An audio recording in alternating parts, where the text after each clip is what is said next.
한일 관계와 제일동포, 애증의 한일 관계에 대해서 살펴보겠습니다. 한일 관계는 정말이지 애증의 관계라고 할 수가 있을 것 같습니다. 그만큼 롤러코스터와도 같은 그런 그 관계 양상을 보이고 있는데요. 1965년에 한일 기본조약, 그리고 1998년에 김대중 오부치 선언 등이 한일 관계에 있어서 나름대로 화해를 도모하는 굉장히 중요한 계기였다고 한다면, 그러한 계기가 그 이후에도 지속되지 못하고 계속해서 애증의 롤러코스터를 반복한 것이 한일 관계라고 할 수가 있겠습니다. 이 시기, 다시 얘기해서 2010년대 이후에 한일 관계와 관련된 그 글들을 보면 긴장과 화해라고 하는 말들이 상당히 빈번하게 사용되고 있는 것을 알 수가 있습니다. 한미 관계를 긴장과 화해라든가 이런 식으로 한미 관계, 한중 관계를 그렇게 표현하는 그런 그 문헌들, 책이나 논문 이런 것들은 그렇게 많지는 않을 겁니다. 그런데 이상하게도 한일 관계에 대해서는 긴장과 화해를 논하는 책들이 상당히 많은데, 그 제목 자체가 한일 관계의 긴장과 화해라고 하는 책이 있습니다.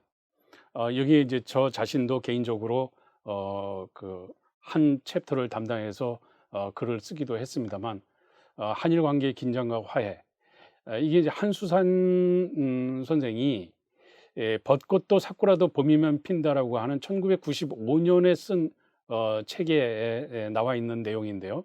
여기 이제 한일 관계를 때때로 이제 날씨에 비유하는 그런 표현들이 나옵니다. 보통 국가와 국가 간의 관계가 항상 맑을 수는 없을 겁니다. 때때로 흐리기도 하고 맑을 때도 있고, 그런데 맑은 것이 기본으로 있다가 흐리더라도 잠깐 흐리고 곧바로 다시 개거나 그래야 되는데, 뭐 흐린 후에 개기도 하고 이제 그래야 되는데, 왠지 모르게 한일 관계에 있어서는 이 흐린 상태가 지속되는, 오히려 장마 상태가 또 계속되는 그런 상황이 벌어지기도 합니다. 그래서 맑고 때때로 흐림 내지는 흐린 후에 빨리 개는 그런 날씨 상황이 한일 관계의 가장 바람직한 형태가 아닌가 하는 생각을 하는데, 한일 관계의 현안이 가뭄으로 계속되고 있다라고 하는 점, 한수산 씨가 벚꽃도 사쿠라도 봄이면 핀다라고 하는 책에 서원 부분에서 이런 얘기를 합니다. 역사에 젖은 양말은 시간에 의해서는 결코 마르지 않는다. 한일 문제는 쓰레기를 채운 연못에 물을 부어서 그 쓰레기를 감춘 것 같은 모습으로 국교 30주년을 맞는다.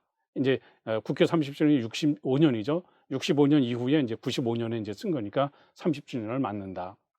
옛 상처는 그 연못 아래서 녹슬지도 썩지도 않은 채 남아 있다. 그것들이 두 나라 사이에 가뭄이 들 때마다 한일 현안이라는 이름으로 튀어나온다. 그러니까 뭔가 이렇게 완벽하게 총괄을 하지 못한 상태로 그대로 그 쓰레기 상태로 그냥 연못에 그 버려두고 거기 이제 물을 채운 상태니까, 가뭄이 들어서 물이 마르게 되면 그 쓰레기가 그대로 이제 표면에 도출하는 그런 것이다라는 것이죠. 그만큼 한일 문제가 녹슬지도 않고 썩지도 않은 채로 남아 있다라고 하는 점을 얘기를 하고 있는 겁니다.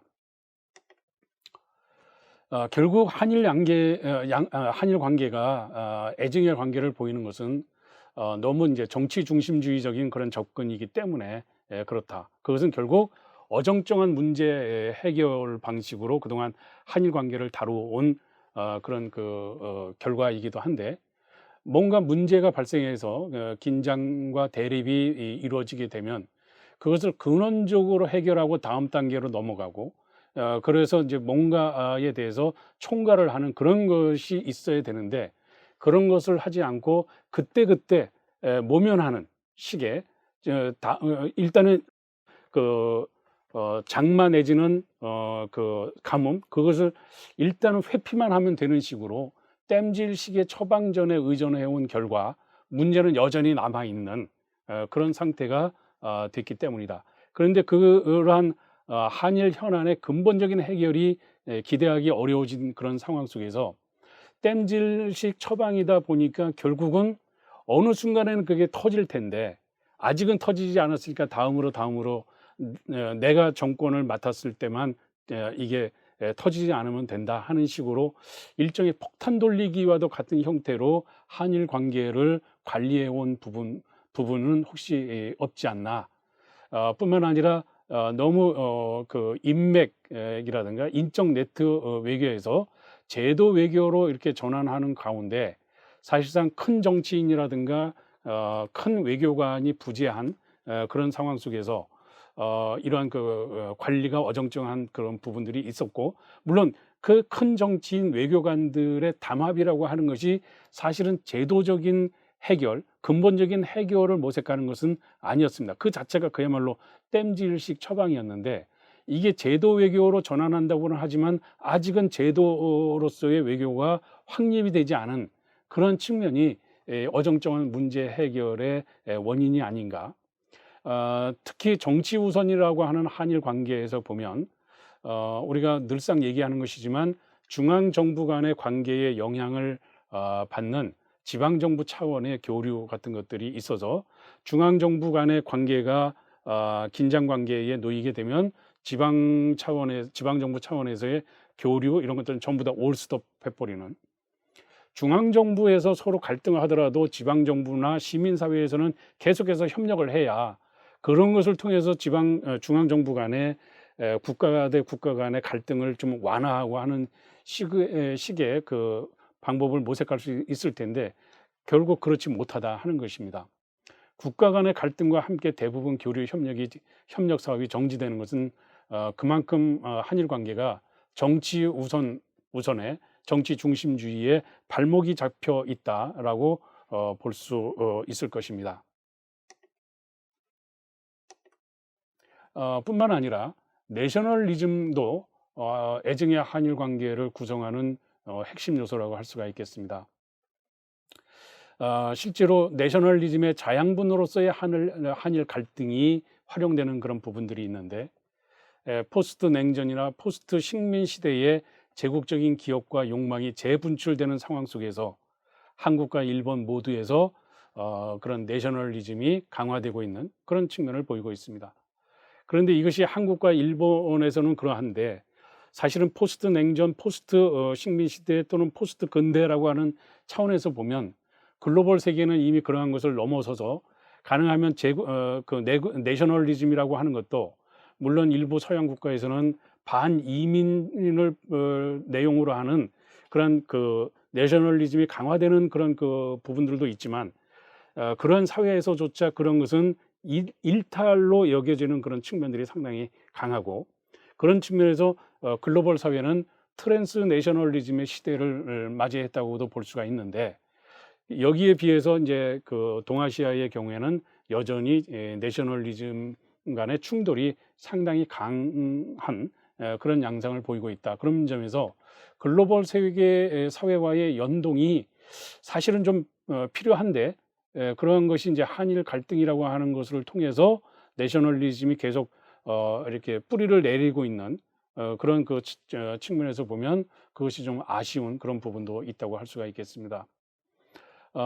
이 한일 갈등으로 인한 내셔널리즘의 폭주 양상이 동아시아 사회와 내셔널리즘을 볼 때 지금 말씀드린 것처럼 현저해지는데, 여기서 보면 차이의 그 배제와 차별이라고 하는 점에서 그 다문화 이민자들에 대한, 즉 일본 사회에서 보면 일본에서의 그 차이를 이루는 소수자, 즉 제일동포를 비롯한 외국인들이 그 범죄에 포함될 겁니다.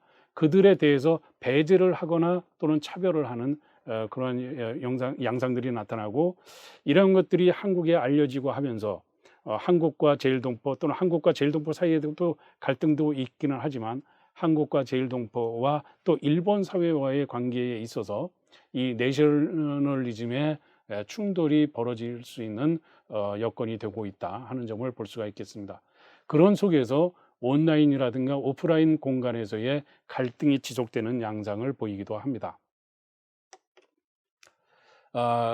한일 관계와 제일동포의 관계를 보면 일단 기본적으로 정체성의 혼란을 대표적으로 들 수가 있을 것 같은데, 정구미 작가의 그 제일교포 2.5세 노란구미의 한국 일본 이야기 만화책입니다. 여기 157쪽에서 158쪽 사이에 그 제일동포는 토마토다라고 하는 그런 재밌는 얘기가 나옵니다. 교포는 토마토야. 과일 나라에서 자라온 토마토. 오늘날 나는 과일이 아니라고 느꼈다. 과일 나라에서 토마토를 먹을 때는 소금을 뿌리는데 생긴 그대로를 인정받고 싶었던 토마토는 야채 나라에 갔어. 조국에 간 거지. 하지만 야채 나라는 토마토를 과일같이 취급할 때가 있었어. 게다가 설탕을 뿌리는 습관이 있었다. 그러니까 교포는 토마토인 겁니다. 그러니까 여러분들이 생각할 때 토마토는 과일과 야채, 그 백과사전을 보면 토마토는 야채로 분류가 돼 있는데 마트라든가 이런 데 보면 야채 코너에도 코너하고 그 과일 코너 사이에 있는, 또는 어떤 때는 그 과일 코너에서 토마토를 파는 경우도 있고, 자, 토마토는 야채인가 토마토 그 과일인가 이런 문제인데, 과일 나라에서 자라온 토마토입니다. 제일도포입니다. 자기 나라가 아닌 과일 나라에서 이제 야채 나라 국민인 토마토가 과일 나라에서 이제 자란 겁니다. 근데 그 내가 과일 나라 사람이 아닌 것 같아 해서 이제 야채 나라 모국을 갔어요. 조국에 간 겁니다. 근데 그 야채 나라에서는 토마토를 과일처럼 취급하는 겁니다. 소위 말해서 반쪽발이라고 이렇게 규정 짓는다든가. 그래서 일본에서도 외국인이고 한국에서도 외국인인 제일동포 모습이 나타나고 그러는데, 이런 토마토와 같은 그 제일동포의 삶, 과일 나라에도 야채 나라에도 속하지 않는 그런 모습 속에서 정체성의 혼란을 느끼게 되는데, 그런 속에서도 정체성을 찾아가려는 노력을 하지만 이를 위해서는 한국과 일본 양국의 관계가 좀 원만한 상태여야 이런 것이 가능한데, 이런 것이 계속해서 긴장하고 갈등하고 하는 상태에 있어서는 제일동포의 정체성도 혼란은 더 깊어질 수밖에 없다고 이렇게 볼 수가 있겠습니다. 결국 이 정체성의 혼란을 극복하기 위해서는 똑같다면이라고 하는 시에서 김시정 작가가 얘기한 것처럼 새로운 고향이 된 타양에 뿌리를 내리면서 타양에도 뿌리 내린 고향이 있었노라고 얘기할 수 있을 정도의 그런 삶, 결국은 제일동포의 삶과 한일 관계가 상호 연관되어 있다라고 하는 점을 우리가 좀 주목하지 않으면 안 된다고 생각을 합니다. 예, 정리하겠습니다. 1945년 이후 한국과 일본이 정식 외교 관계를 수립하기 이전에 양국에는 주권 국가가 되는 시차가 존재하며, 이 사이 양국은 샌프란시스코 강화 조약이 발효되기 전에 배상 및 영토 영해 문제 해결을 위해 한일 회담을 개시했습니다. 이승만 라인은 샌프란시스코 강화 조약 발효를 앞두고 그동안 한국과 일본 사이의 어업 분쟁 방지를 위한 일본의 어업과 포경업에 허가된 구역에 관한 각서, 일명 메가더 라인이 무효화되는 것에 대한 대응의 성격이 있는 것이었지만, 결과적으로 한국의 독도 영유권을 확인한 조치였다고 할 수 있습니다. 한일 기본조약을 통해 한일 양국은 일본의 식민지 지배에 사후 처리를 매듭 지으려고 했지만, 조문 문구에 모호한 표현이 사용되거나 독도 부근을 한일 공동 어로 구역으로 함으로써 독도 영유권 문제에 불씨를 남기기도 했습니다. 1998년에 김대중 오부치 선언은 롤러코스터와 같이 화해 협력과 갈등 긴장을 거듭하는 한일 관계에 화해와 협력의 새로운 장을 연 것으로 평가할 수 있습니다. 김대중 오부치 선언 이후에도 한일 관계는 롤러코스터를 반복하였는데, 특히 일본 아베 정부 시기 실질적인 한일 외교가 거의 실종된 듯한 수준에까지 이르게 되었습니다. 한일 관계는 애증의 관계라고 할 수 있는데, 특히 양국의 강한 내셔널리즘과 정치 우선주의가 애를 증오로 하거나 또는 증을 더욱더 격화시키는 기제로 작용하기도 했습니다.